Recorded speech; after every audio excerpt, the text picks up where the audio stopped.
पहला तो यही है कि ईशावास्यमिदं सर्वम यत्किंच जगत्याम जगत, जगत के कण कण में परमेश्वर है।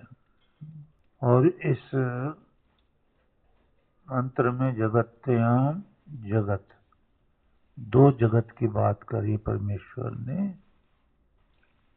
तो एक तो ये भौतिक जगत है जो संसार बना हुआ है, ये भौतिक जगत है, इससे बना हुआ है प्रकृति से, जिसमें विकार हैं, अविद्या आदि हैं। और दूसरा चेतन जीवात्माओं का संसार है, जगत है, कि जितने संसार में ये चेतन जीवात्माएं हैं ना, इनका भी एक संसार है, वो चेतन संसार, और एक ये जड़ संसार। तो दो जगत हैं। इदम ईशावासम, दोनों में परमेश्वर समाया हुआ है, दोनों में ही परमेश्वर है। वो ओमनी प्रेजेंट है, सर्वव्यापक है, सबके अंदर बाहर सब जगह है। कोई स्पेस संसार का छूटा नहीं है जहां वो ना हो।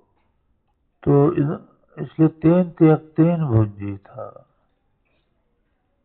त्याग पूर्वक भोग भोगो। जो ईश्वर ने दिए हैं अन्न आदि और रतन आदि, सोना चांदी इत्यादि, मकान दुकान इत्यादि, कारे बंगले इत्यादि, तो और जो भी घर में है वो, तो उस पदार्थों को त्याग दो, फिर भोगो। मतलब मन बुद्धि कर्म में रखो, ईश्वर में रखो, मतलब गुरु में ईश्वर में रखो मन और बुद्धि। तेन त्यक्तेन, और त्याग पूर्वक उस संसार के पदार्थों को एक तरह से त्याग दिया। अगर आपने मन बुद्धि संसार के पदार्थों में नहीं डाली तो आपने संसार के पदार्थों को डाल दिया, लेकिन ईश्वर कह रहा भुंजी था, भोग भी भोगो उनका। तो जो ईश्वर धन दे रहा है, परिवार दे रहा है, और मकान दुकान दे रहा है, जो भी दे रहा है, वो जो शुभ है उसको ग्रहण कर लो। परिवार भी दे रहा है। तीन त्याग तीन भुंजी था, माँ हृदय लालच मत करो, धन कमाओ बच्चों के लिए, खूब धनवान बनो, और साधना में भी लगे रहो। ये मंत्र बड़ा इम्पोर्टेंट।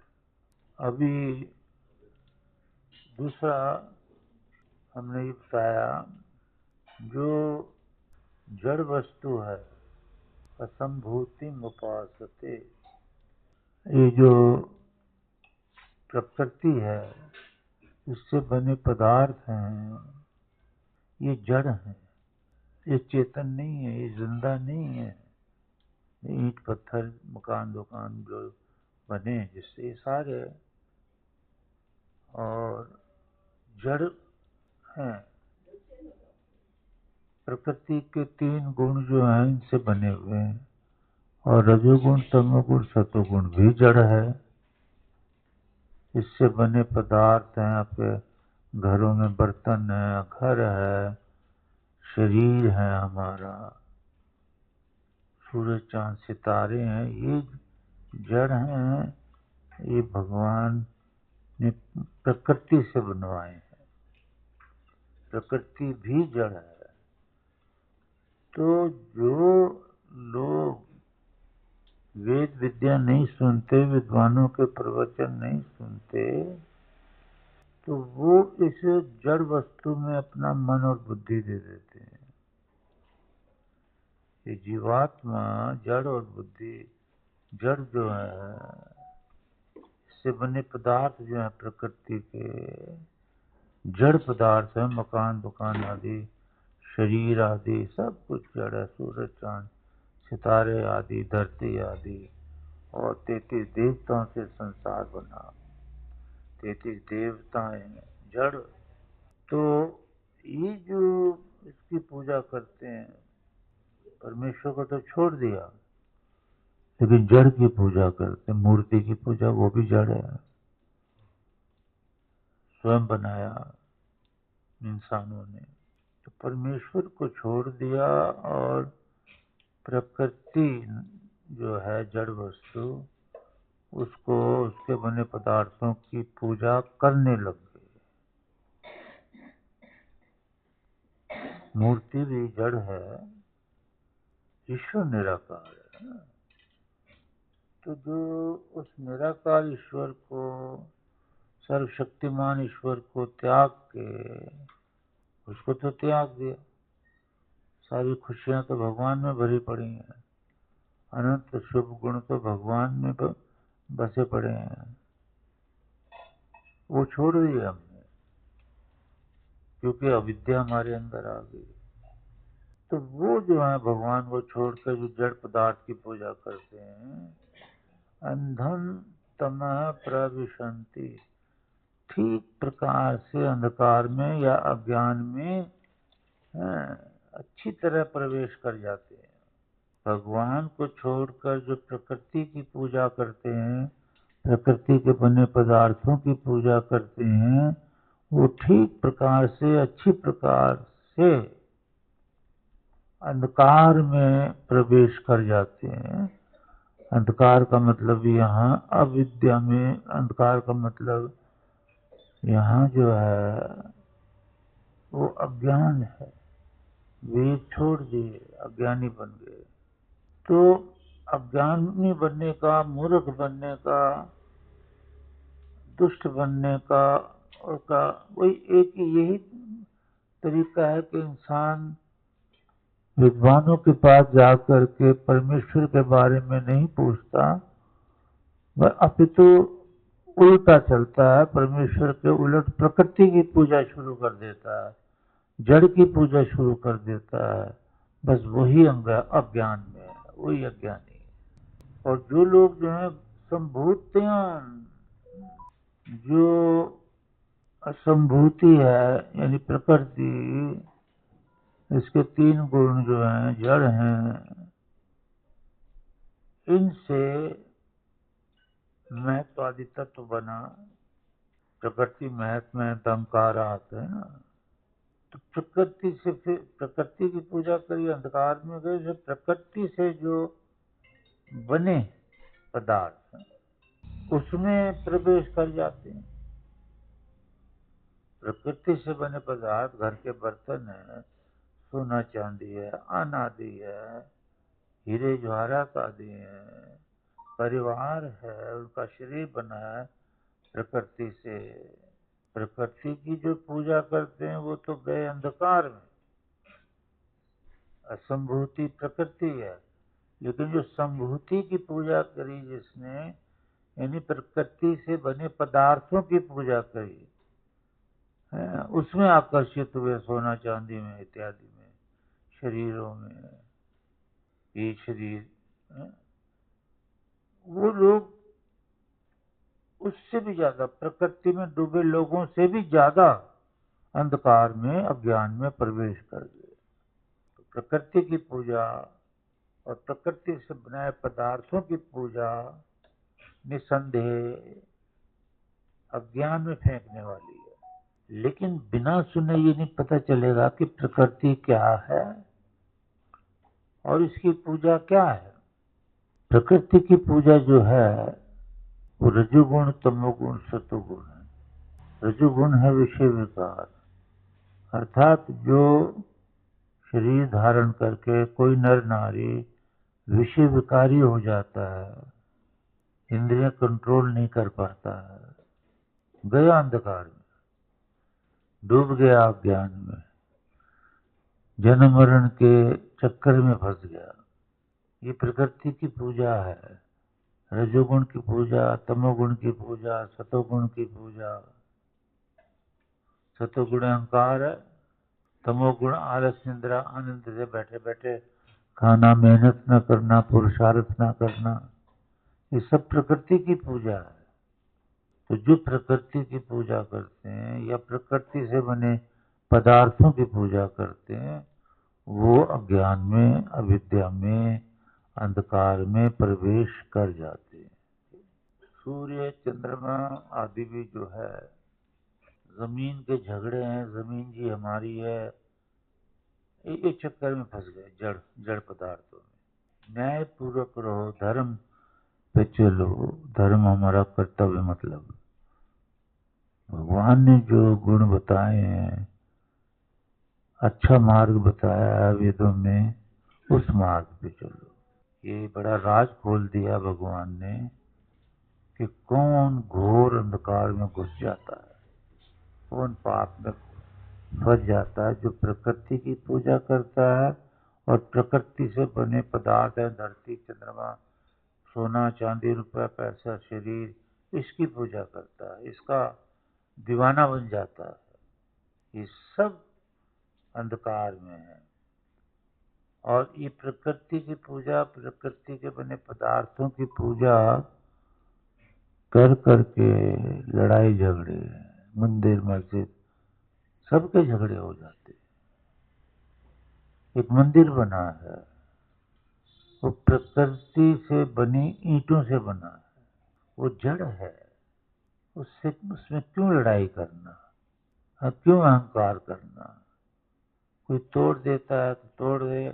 फिर फकीर ने अच्छी बात कही है, मंदिर ढाले मस्जिद ढाले, ढाले जो कुछ ढहंदा है, पर दिल न किसी दा ढा बुलिया, इस दिल विच प्रीतम रहंदा है। चेतन जीवात्मा को मत ढा दो भाई। वो इस शरीर में रहती है, उसका शरीर ही छीन लेते हैं लोग, मर्डर कर देते हैं। जीवात्मा को असमय शरीर छोड़ना पड़ता है, उसे दुख होता है, या उस जीवात्मा को गाली दे देता है कोई, कुछ कुछ गंद बोल देता है तो जीवात्मा को दुख होता है। उसको कह रहा है उस फकीर के दिल न किसी दा ढा बोलिया, उस दिल विच प्रीतम रहता है। तो ये संभूति और असंभूति के विषय में विद्यावान जो हैं उनसे सुनो और समझो, जो बुराई है उसको छोड़ दो। प्रकृति को, उससे बने पदार्थों को, प्रकृति के गुण कर्म स्वभाव को, उभयम तत्व, उस कार्य कारण रूप जगत को जो विद्वान जानता है, वह विनाशीन मृत्यु शरीर और आत्मा के वियोग से जो दुख उत्पन्न होता मृत्यु के समय, और तीर्थवा उसको पार कर लेता है। शरीर इंद्रिया अंतःकरण जो है अमृतम मोक्ष को प्राप्त कर लेता है। ये कितनी बड़ी बात है कि जो संभूति और असंभूति, असंभूति प्रकृति है, संभूति जो उससे बने पदार्थ हैं।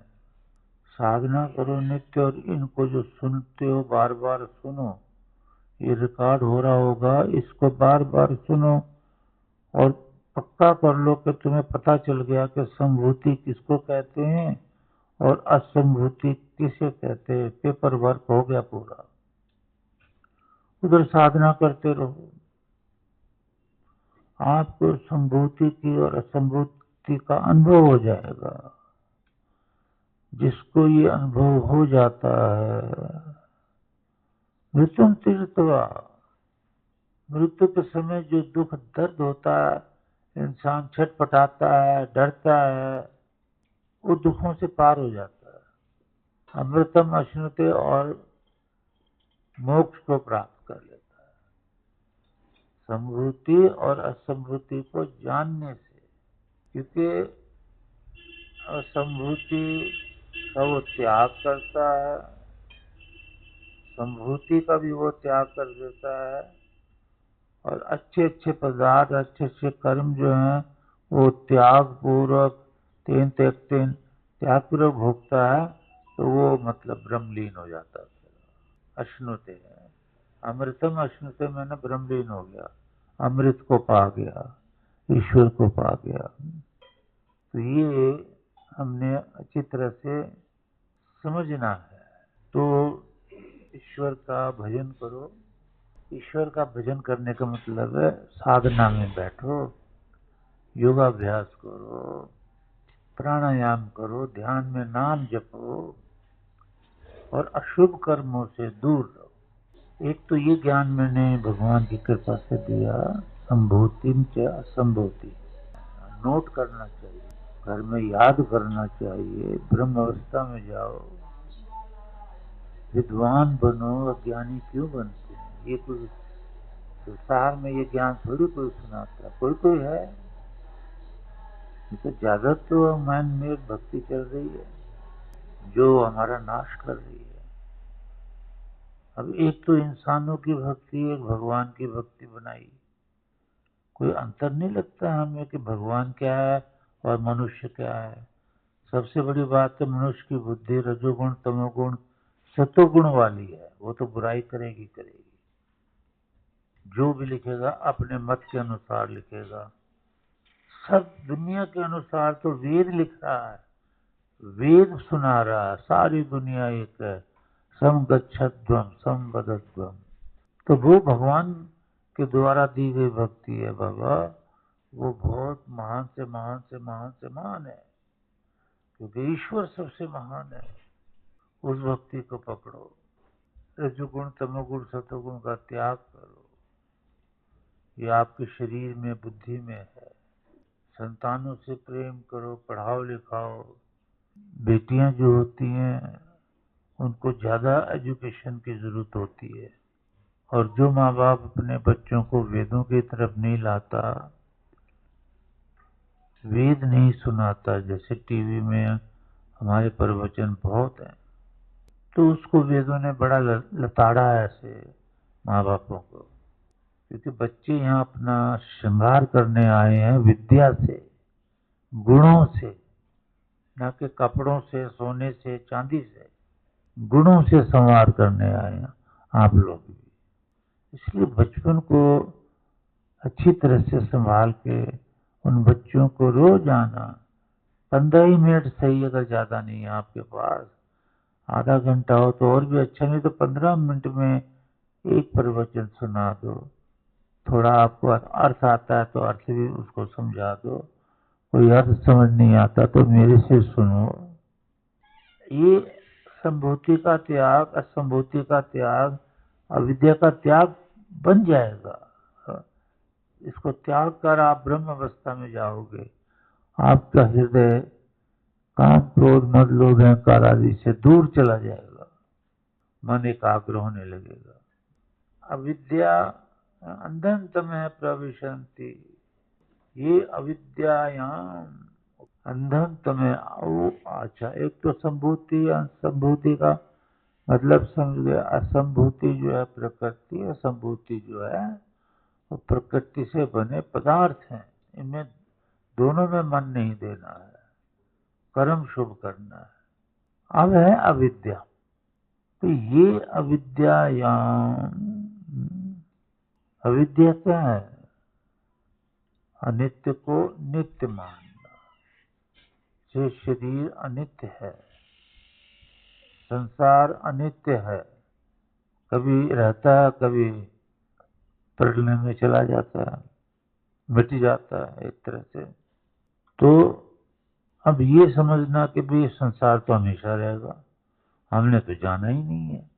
जो मुर्दा चला गया वही चला गया, हम थोड़ी जाएंगे। ये भावना रहती है, काम करने में जीव चला जाता है। मुर्दा को लेकर जाते हैं हम शमशान घाट में।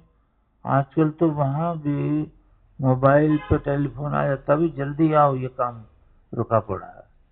इंसान जल्दी से जाता है, मुँह हाथ धोकर फिर काम में लग जाता है। ऐसी अविद्या हो, तौबा कर दी कि अनित्य को नित्य समझ लिया।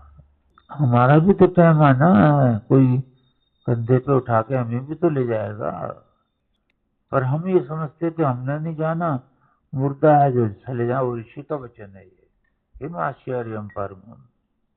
ये कितना बड़ा आश्चर्य है, महान आश्चर्य बाबा, कि लोग देख रहे हैं और खुद भी कहीं जाते हैं मौत के समय, शमशान घाट लेके मुर्दे को, लेकिन ध्यान रहता काम क्रोध मत लोभ अहंकार निंदा द्वेष चुगली में, अपने काम जो छोड़ के आए उनमें, और भागते हैं जल्दी जल्दी।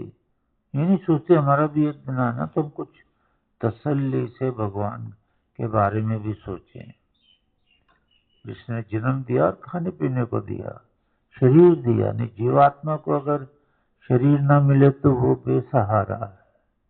आत्मदा बलदा, ईश्वर जीवात्मा को बल देता है, बल के रूप में ये शरीर दे देता है। ये शरीर देखता भी है, हाथों से काम करता है, पैरों से चलता है, इससे जीवात्मा काम कराए। जीवात्मा साधना करके और कंट्रोल करे, अविद्या पे कंट्रोल करे, मन पे कंट्रोल करे, बुद्धि पे कंट्रोल करे। जब मन बुद्धि जीवात्मा की आज्ञा मानता है तो समझो आप देवयान मार्ग में हैं और शीघ्र ईश्वर को प्राप्त करेंगे। और जब जीवात्मा मन बुद्धि की बात मानता है तो समझ लो कि आप पाप कर्म करने में लीन होते जा रहे हो, काम क्रोध मद लोभ अहंकार में लीन होते जा रहे हो। तो अंधन तुम्हें प्रविशन्ति अविद्यायाम उपासते। भाई आप अपवित्र को पवित्र समझते हो। एक तो है ना कि भाई अनित्य को नित्य समझा, तो एक अपवित्र को पवित्र समझते हैं। शरीर कितना अपवित्र है। मान लिया घर में एक उदाहरण है, बुरा ना मानना, उदाहरण है कि एक मटके में भिष्टा, एक मटके में यूरिन, एक मटके में पसीना इकट्ठा करके घर में रखो तो भ्रष्ट हो गए कि नहीं हो गए। और ये चीजें तो हमारे शरीर में है, हम तो शरीर के साथ साथ लेके फिरते हैं। अगर ज्ञान ना हो, जब ज्ञान हो जाता तो जीव ये चीजें खत्म कर देता है। सचमुच में ये चीजें एक टाइम पे समाप्त होती हैं। तो अपवित्र को पवित्र मानता नहीं। दो, एक तो अनित्य को नित्य मान लिया, अपवित्र को पवित्र, दुख को सुख मानता है।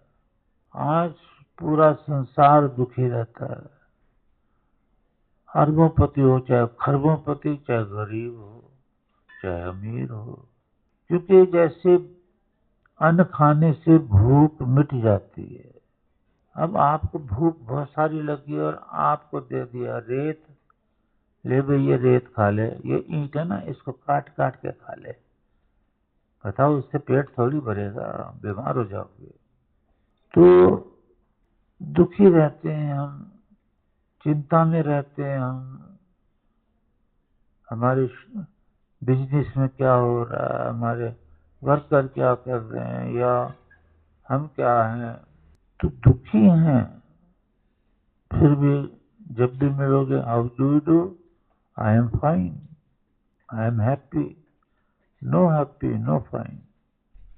दिल में परेशानी है। वेद मंदिर में जब से मैं हूँ, या पहले भी मैं दिल्ली में था, मुझे ये अनुभव है कि परेशानियां बहुत आती हैं, लेकिन मैंने कभी परेशानी अनुभव नहीं की, ये मैं सत्य कह रहा हूँ। बड़ी परेशानियां आई, बड़ी से बड़ी। क्यों नहीं आए परेशानी? क्योंकि कई जन्मों की तपस्या चल रही है, अभी भी चल रही है। अदरवाइज परेशानियां मेरी उनको न कहना, सुनेंगे वो भी तो परेशान होंगे। ये परेशानियां ये ऐसी चलती, मैंने आपको बताई, आपने उसको बताई, आपने उसको बताई, घेर लेती है दुनिया को ये चिंता। ऋषि ने कहा ये तिनके के समान है। जैसे एक जंगल से लकड़ियां काटी, उसके कई तिनके बनाए, इतनी इसमें अवगुण है। ये परेशान कर देती है चिंता, इंसान को कई जगह सुसाइड करने के लिए मजबूर कर देती है। ये क्यों होनी चाहिए? ये अविद्या है। आप विद्वान बनो, ये तो नहीं होनी चाहिए भाई। राग द्वेष है, क्यों होना चाहिए? आप क्योंकि आप विद्वान हो, नहीं हो, अविद्वान हो, विद्वान बनना चाहिए। फिर चौथा अविद्या का अवगुण है अनात्मा को आत्मा जानना। ये शरीर चलता फिरता है ना, ये आपको पता होना चाहिए। हजारों बार मैंने समझाया, ये जड़ है, ये प्रकृति से बना जड़ है, इसका तो त्याग करना पड़ेगा। तो ये अनात्मा है, यानी जड़ है, इसको आत्मा मान लिया कि मैं तो जिंदा हूँ जी। अरे आप तो हमेशा से जिंदा हो और जिंदा ही रहोगे, क्योंकि आप जीवात्मा हो। पर अपनी जीवात्मा को हमने अनुभव नहीं किया कि मैं जीवात्मा हूँ। अविद्याग्रस्त होकर मैं अपने शरीर को कह रहा हूँ कि मैं स्वयं स्वरूप हूँ, मैं राम स्वरूप हूँ। अरे राम स्वरूप तो जीवात्मा है, राम स्वरूप तो शरीर का नाम रखा है, जड़ शरीर का, नाशवान शरीर का। ये नाम भी नाशवान है। तो अनात्मा को आत्मा मानना, दुख को सुख मानना, अपवित्र को पवित्र मानना, अनित्य को नित्य मानना, ये चार अवगुण अविद्या के रट लो, लिख लो, रट लो। एक दूसरे से पूछ के भी या मेरे से पूछ लो। और इनका भी जबरदस्ती भी त्याग करो और साधना करते रहो, अपने आप त्याग होता है।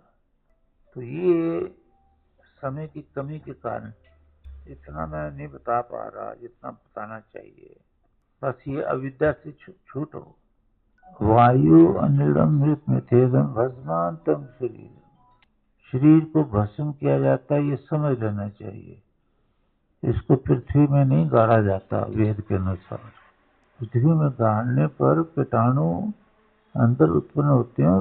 पृथ्वी में छिद्र हैं सूक्ष्म, उन छिद्रों के द्वारा वो बैक्टीरिया बाहर आता है हवा में और बीमारियां फैलाता है। भगवान ने जो कह दिया वो अटल रखना चाहिए, भस्मांतम शरीरम। और ये भी कहा शरीर को जल्दी से भस्म कर दो, ताकि स्मेल आ जाती है मुर्दे से, उसमें कीटाणु हो जाते हैं, जल्दी से उसको भस्मांतम शरीरम। बोलो सच्चिदानंद भगवान।